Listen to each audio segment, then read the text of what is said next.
Apa tren produk digital di tahun 2024? Ada yang tahu? Tonton video ini sampai selesai.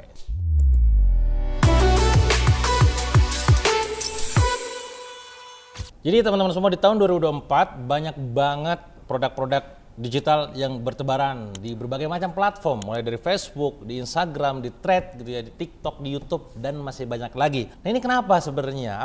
Apakah ini baru mulai sekarang atau dari sejak lama? Sebenarnya kalau ditanya demikian, itu sudah ada sejak lama. Jangan, memang balik lagi Indonesia kadang telat untuk menyikapi memasuki industri yang sedang lagi ramai gitu kan.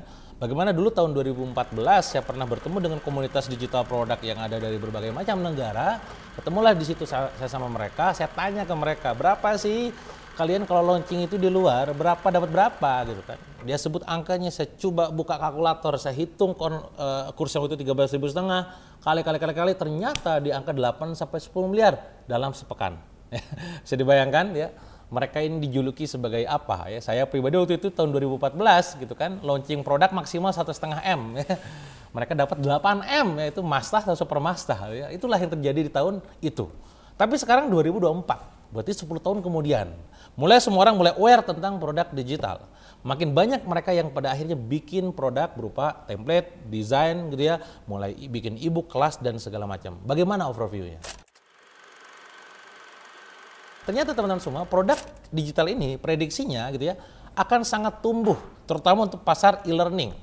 Pasar e-learning global diproyeksikan mencapai 457 miliar dolar di 2026 dengan pertumbuhan CAGR-nya sebesar di angka 10,3% sejak tahun 2021, dan ini gila banget. Sekali lagi, tugas kita sebagai seorang pengusaha adalah bisa riding the wave ya. Oh, lagi rame itu, gas masuk ya, kita cuan sebanyak mungkin. Terus ketika nanti sudah mulai trennya mulai turun, ya apa? Yang penting kita sudah dapat banyak. Sama ketika dulu pada saat momen orang lagi ramai tentang dunia kuliner, misalkan kue masuk, ya silakan aja ya. Nah, sekarang lagi ramai adalah industrinya adalah digital produk.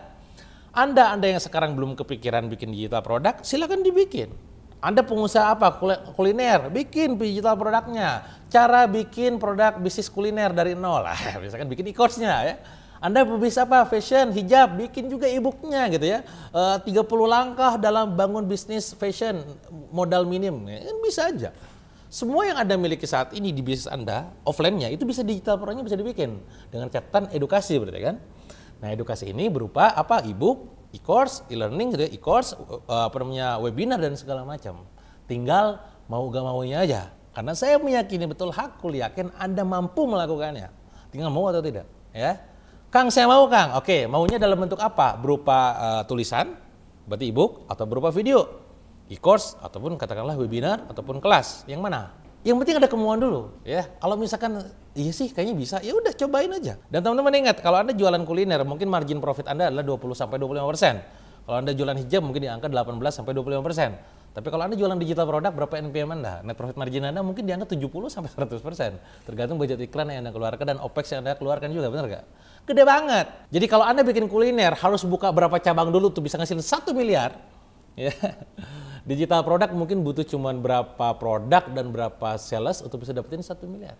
Ah, Kang, 1 miliar kegedean, 100 juta deh gitu kan. Ya sudah, digital produk mungkin cuma butuh 120 juta omset untuk bisa net profit 100 juta.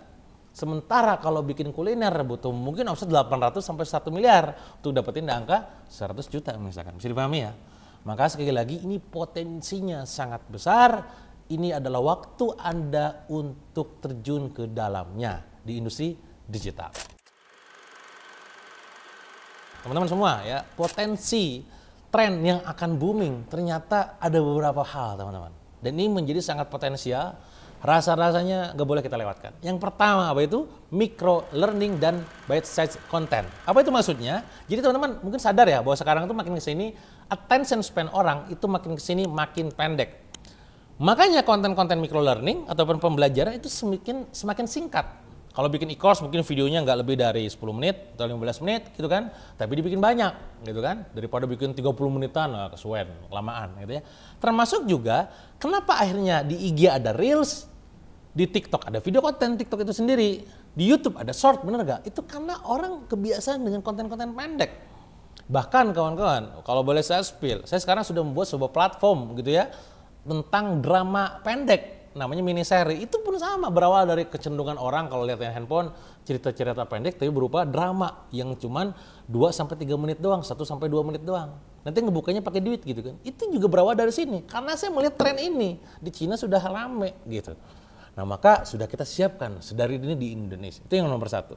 Kedua adalah AI driven personalized learning. Apa itu maksudnya Kang? Teman-teman semua, bahwa kecerdasan buatan ataupun AI sekarang sudah merajalela di mana-mana gitu kan.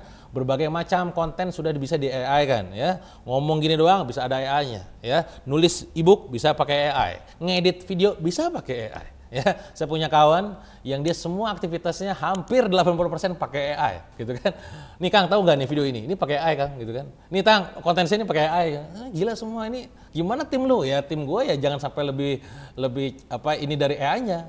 Nah, tim kita itu adalah kreatifnya. Mereka proses mempercepatnya gitu. Nah, ini poinnya teman-teman semua.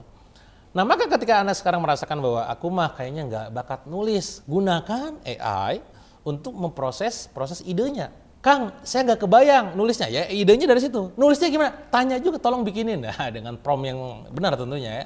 Atau ngeditnya gimana? Bisa juga.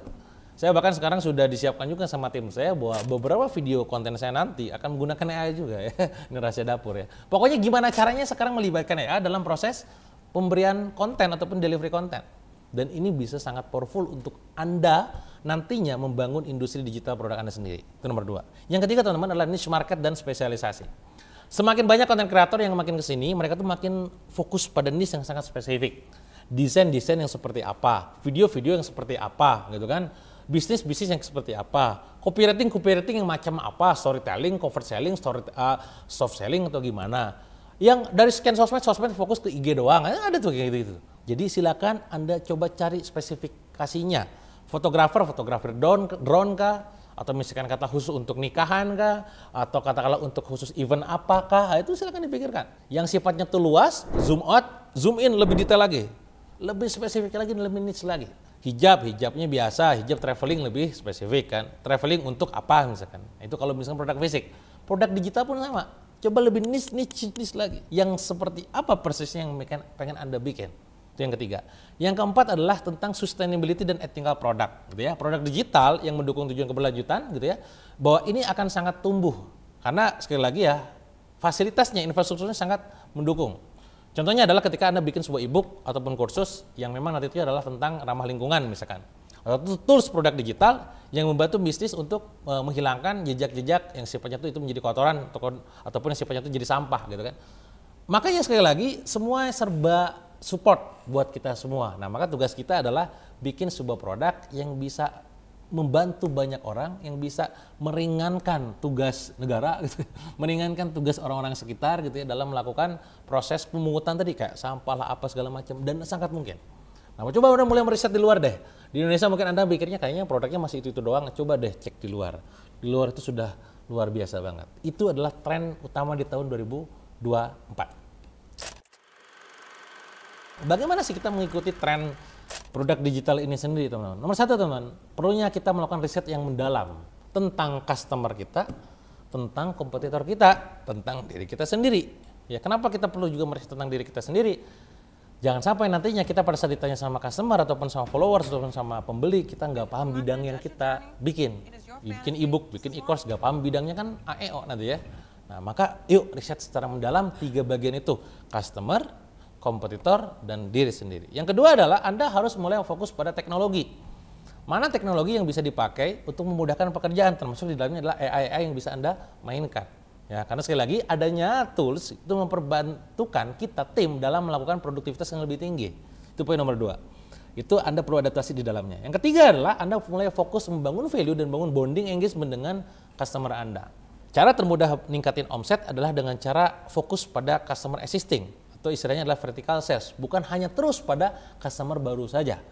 Gak mungkin Anda bisa fokus pada customer lama kalau Anda gak bangun sebuah value untuk customer lama dan bangun engagement bonding dengan mereka. Di era digital seperti sekarang, di tahun 2024 yang bentar lagi kita masuk tahun 2025, jangan sampai Anda terlambat. Ya walaupun memang lebih baik terlambat daripada tidak sama sekali. Maka mulai sekarang pikirkan kira-kira digital produk apa yang mau Anda bikin. seperti apa Anda mengeksekusinya. Kalau Anda belum nggak kebayang gimana caranya, tenang aja karena saya sudah siapkan ebook khusus yang berjudul 100 juta per bulan dari produk creator. Gimana cara dapetinnya? Silakan baca dan download terlebih dahulu lewat link yang ada di sini. Investasinya nggak seberapa, tapi insya Allah balik berkali-kali lipat ke rekening dan kantong Anda. Itu aja mungkin untuk video kali ini teman-teman semua. Semoga ini bermanfaat buat Anda semua. Dan kalau Anda suka dengan video saya, silakan di like video ini. Dan di subscribe juga channel YouTube-nya ya. Semoga ini memberikan saya semangat untuk bikin konten terus-terusan. Dan pastinya kalau Anda mau request materi khusus, feel free komen di kolom komen. Semoga ini menjadi panduan, rujukan, referensi buat saya untuk bisa bikin konten berikutnya. Sampai jumpa di video berikutnya.